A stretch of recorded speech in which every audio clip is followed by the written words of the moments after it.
Hello, I'm fixing everything, and today I'm going to show you how to test this alternator that's being fitted to a Seat Exeo. Something that is good to know before we start: you don't need to remove the alternator from the vehicle, you just need to disconnect the battery and the positive cable and the connector here on the side. I'll show you in a second. And you need a multimeter, mice with automatic range. Okay, now you can see that the alternator is moving. That's good, it's not blocked, because it happens.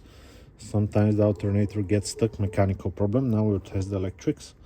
What you need to do is remove the 13mm nut from here, remove the cable, the positive wire. Don't forget to disconnect the battery. Remove the communication wire here, unplug it, and now here sometimes there is 8mm nut, sometimes there is not, sometimes there is like a retaining clips. This plastics gets removed like this. This is the voltage regulator. Remove it with 7mm socket, yeah, like this. Here usually there is a cap, this one goes to the side. Now quickly we're gonna check the rotor. You can see it right here, yeah. Usually you can see this when you look in your engine bay if you don't remove it. We're looking for 2 to 3 ohms when we get the probe. I'll just put it on so it does not beep. If you see the screen, 2.5 ohms. From 2 to 3 ohms is okay. Now it doesn't matter if it's this side, yeah, or the other side. So polarity is not a problem, it's just like a big wire. What we also need to check if there is continuity between the slip rings and the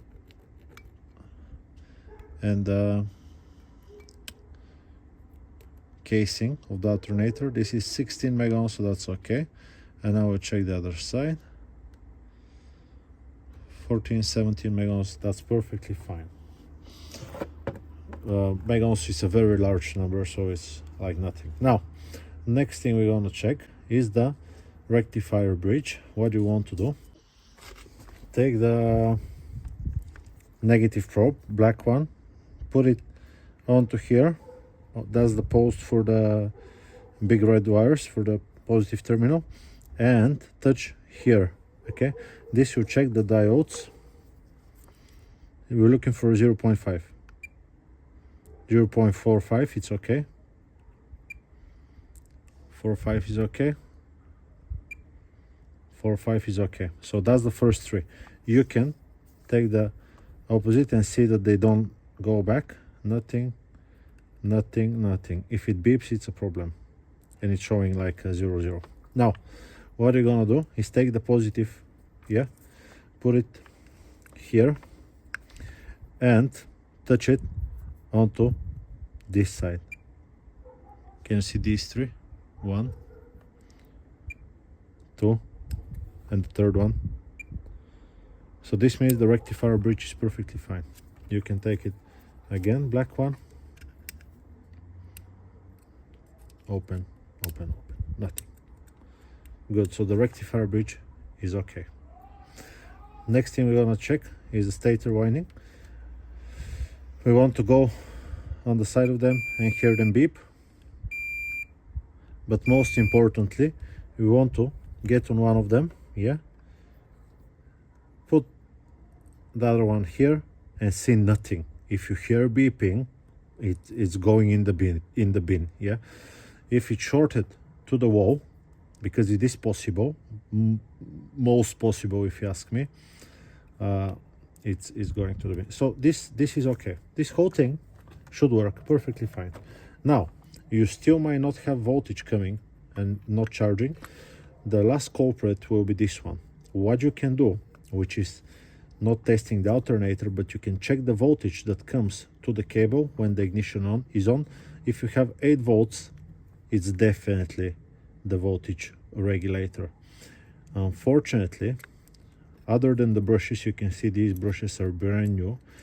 Other than the brushes, you can't check, you cannot check this voltage regulator with just a multimeter. You need a bench power supply, you need a special communicating device, because some of them are different protocols. Some will expect a signal from the computer, some of them will expect a voltage between 12 and 14.8 volts and whatnot, but there is a chip inside.